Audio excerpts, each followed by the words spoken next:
Welcome back. You're watching On the Record. Dr. Diane Parker, the Deputy Director General, Department of Higher Education, Professor Stanley Mukhola, the Deputy Vice-Chancellor of Student Affairs, and Wandile Ngcwaneni, co-author, co-editor. We are no longer at ease. The struggle for #fees must fall, and we're talking about the obligation of universities when it comes to the accommodation of students. Maybe let me come back to you, Mr. Ngcwaneni. When you're writing this book, what were the students saying, just in terms of how the matter ought to be handled? We understand some come from far off places. They don't have the economic means to support themselves through the fees and the accommodation. What are they suggesting? Students are suggesting that at whatever costs, the university should find accommodation for them. If I get accepted into a university and I'm from a faraway place, I need to get a place to live.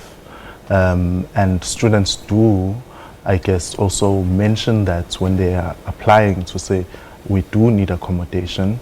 Another problem is that where students or where universities are located, there are these monopolies now that are there of student housing, student digs, that cost an arm and a leg. Universities know this, and nothing really is done to, I guess, to lower the rates. So do they want subsidization or do they want full funding? There needs to be subsidization and there needs to be full funding. In what cases? In cases of where I get NSFAS, I need to get a place to stay for free and covered by NSFAS, that is, and subsidization in the sense that if I'm going to live in a student digs around universities cannot be as expensive as they currently are. Everyone is feeling the pinch. Even middle-class black families are feeling the pinch. No one can really afford the student accommodation around. So, Dr. Parker, earlier on we were speaking about just how far does your responsibility go, and I also asked Professor Mukhola about the moral obligation. The argument is that universities, are they then not reinforcing historical economic structures by leaving out students who historically have no money to come and study, but then they come to university, the fees are high, and they can't even pay for accommodation? Well, I think that may have been the case in the past, but certainly not now. We are providing an enormous amount of funding through government to support poor and working class students, particularly from families with incomes up to 350,000 per annum. And those students who come from far and are coming into the universities are being subsidized for accommodation. First year, second year students would be accommodated on campus, in on-campus residences or in accredited off-campus residences. And other students may not be able to be accommodated, but they will receive subsidy funding to be able to go and find accommodation for themselves. So from a policy perspective, when you talk about the cost of higher education, what are you putting in there? Are you putting things, I mean, we're talking about housing now, things such as transportation, things such as nutrition. When you count the cost of higher education from a policy perspective, what are you counting? Well, I think the cost of living is one cost, and we all have that cost. Whether we're in higher education, whether in basic education, whether we're working, or whatever we are involved in, whatever activity we're involved in, we have a cost of living. So there is a cost of living to support any particular person. And you know, in South Africa, we have a major difficulty in terms of social security. So that's a cost. The cost of higher education per se is the cost of teaching and learning and providing a high quality education, providing the infrastructure to enable that, providing lecturers who are well qualified to support students to succeed. For us, what's really important, and particularly for students coming from previously disadvantaged and disadvantaged circumstances who are not going to be able to be supported in their living, is to ensure that we support them for their living costs. So for a student coming from far off and coming onto campus in that category, they get accommodation, food, book allowance, an incidental allowance for personal care, and full tuition. Dr. Mukhola, so at TUT, how do you work it out? And I'll come back to you, Mr. Ngcwaneni, in just a moment. How do you work it out? Just one of the owners of student accommodation you saw in that report by my colleague was saying, NSFAS, for instance, sometimes does not pay money on time. He spoke about a student that they had for 6 months that they accommodated without the means. In fact, I can confirm here, so that we immediately when we received the funding from government, from NSFAS, we make it a point that now that money is dispersed to all our students. As I speak with you now, I don't think any person can say I haven't received the funding from NSFAS. So what we do now in order to accommodate most of our students, because almost 60 to 70% of our students are on NSFAS, government bursary. So make sure that now we have accredited a number of buildings around Pretoria. Now we are even going further. We are going to now accredit township houses.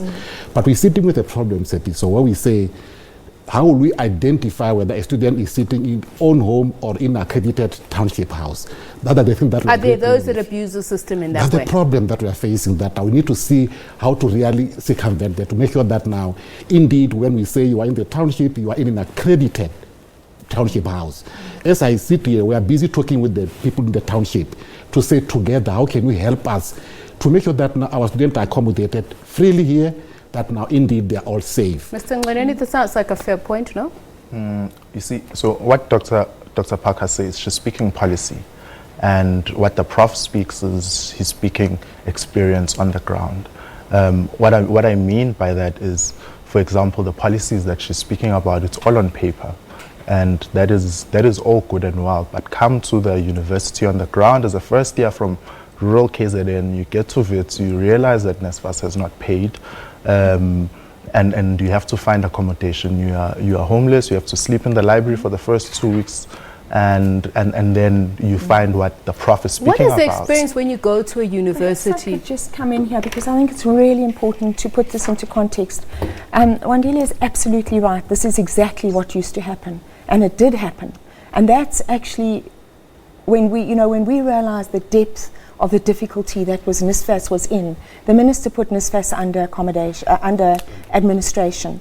And over the last 6 months, things have been really turned around to a huge amount. Just wait a second.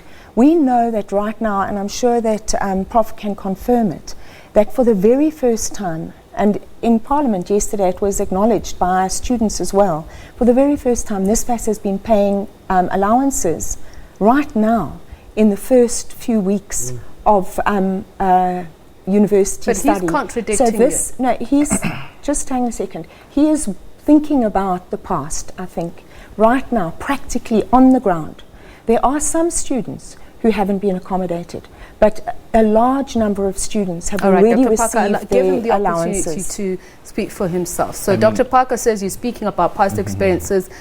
Is that true? Are you thinking about the past, or are you talking about... I'm talking about what's happening now at the University of Witwatersrand right now, where students were protesting and they were saying, we do have funding, but the university says something else.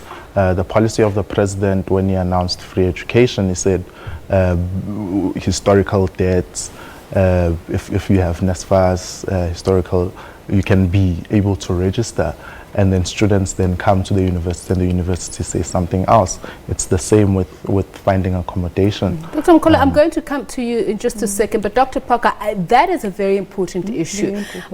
The thing about historical debt, there was an understanding, there were dates and times that were given, and there are students who said that is just a fallacy. I think it's actually not a fallacy, and right now, and I think if you know students who have historical debt, who are NSFAS qualifying, who have not been able to register, please give us their student number, their ID number, and we will sort that out. Okay, there is an agreement across the system that all of those students can be registered. Dr. Mukhola, what is happening at TUT? What we do now, as soon as we get students that are confirmed as NSFAS holders, they don't even have to pay registration fee. They go straight and register.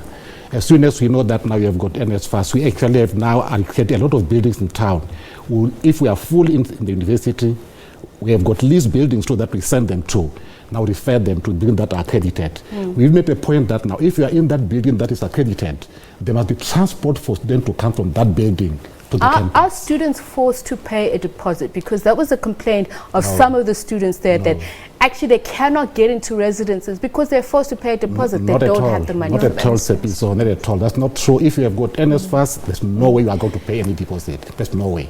I think it's very difficult because there are students who don't have NSFAS. Those are the students who are in these difficult situations, and this is an issue that we have to deal with from another policy level. How do you deal with it? Is it private funding? I think there are. I was speaking to one of the WITS SRC student leaders the other day who was telling me that some of the private funders who are giving scholarships and so on are not paying for their accommodation because they aren't in on-campus accommodation. We have to appeal to all funders to support the students that they are supporting in the accommodation that they can get. And I think the other thing is that we have to understand that there are different circumstances at different institutions with different students. And I want to just then ask you to, just in 30 seconds, Mr. Ngcwaneni, what are you saying? For the number of students that you allow into an academic year, there must be the same number of accommodation. Is that what you're saying? When you look into the history of South Africa, socio-economically, the history, I guess also the realities of us or South Africans wanting to go to universities, then as it stands, then if there's a demand for accommodation, university must make sure that there is accommodation. But that is also, I guess, twofold, because then the focus on universities themselves as institutions of learning needs to transform. Okay, I've got to end with Dr. Mukhola. Do you have faith in your 10-year infrastructure program that within the next year even, that we would have resolved some of these issues? I think we're going there, so I can tell you now, at 33% as I speak with you now, our aim is to reach within a few years now to 50% of our students. We are going to focus mainly to make sure that now all students in township areas, all of them can be accommodated on campus. Okay, we are working towards that goal. Thank you very much to all of you. Professor Stanley Mukhola, who's Deputy Vice-Chancellor, Teaching, Learning and Technology and Acting DVC, Student Affairs at TUT. Diane Parker, Dr. Diane Parker is Deputy Director, General University Education, Department of Higher Education and Training, and co-editor of the book We Are No Longer at Ease, the struggle for #fees must for Wandile Ngcwaneni. Thank you very much to all of you. This has been On the Record.